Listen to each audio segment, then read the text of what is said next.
Assalamualaikum warahmatullahi wabarakatuh. Perkenalkan, nama saya Rara Sejeng Pratiwi dari kelas Akuntansi 23A dengan NPM 2341208. Di sini saya akan menjelaskan mengenai transaksi entitas induk dan entitas anak pada aset tetap. Nah, di sini ada contoh transaksi penjualan aset tetap yang tidak diusutkan. Contohnya dari transaksi hulu. Contoh berikut memberikan gambaran komprehensif dampak transaksi penjualan aset tetap tidak diusutkan, seperti tanah, oleh entitas anak, baik terhadap pencatatan entitas induk maupun jurnal eliminasi yang harus dibuat pada saat menyusun laporan keuangan. Pada PTA memiliki 100% saham PTB. Berikut adalah informasi terkait dengan transaksi jual beli aset tetap antara PTA dengan PTB. Peristiwanya ada 3.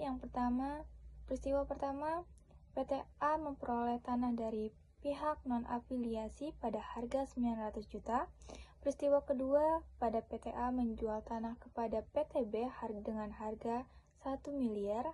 Dan pada peristiwa ketiga, PTB menjual tanah pada pihak non-afiliasi pada harga 1 miliar 200 juta.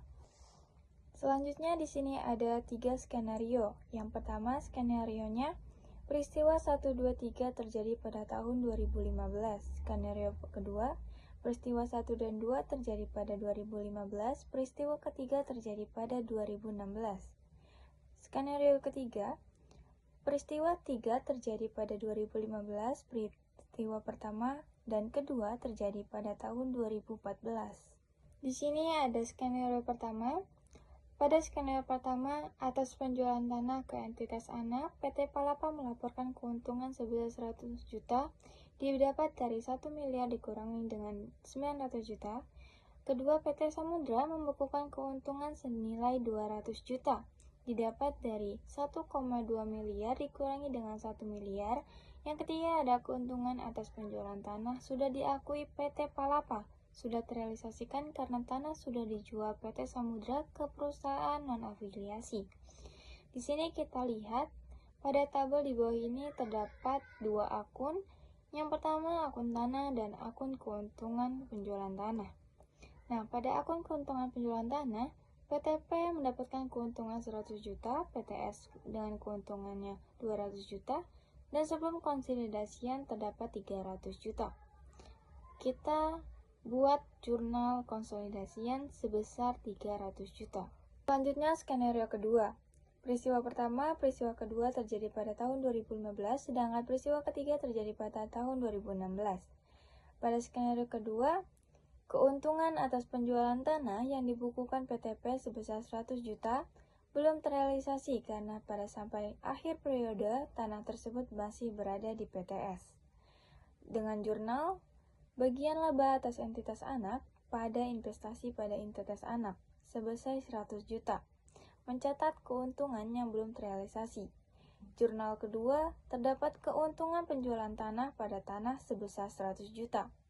Mengeliminasi sebagian nilai perolehan tanah dan keuntungan penjualan tanah. Dampak jurnal eliminasi skenario kedua terhadap laporan keuangan konsolidasian. Pada tabel di bawah ini terdapat ada 2 akun. Yang pertama ada akun tanah dan akun keuntungan penjualan tanah. PTP, PTS sebelum konsolidasi, eliminasi, dan konsolidasian.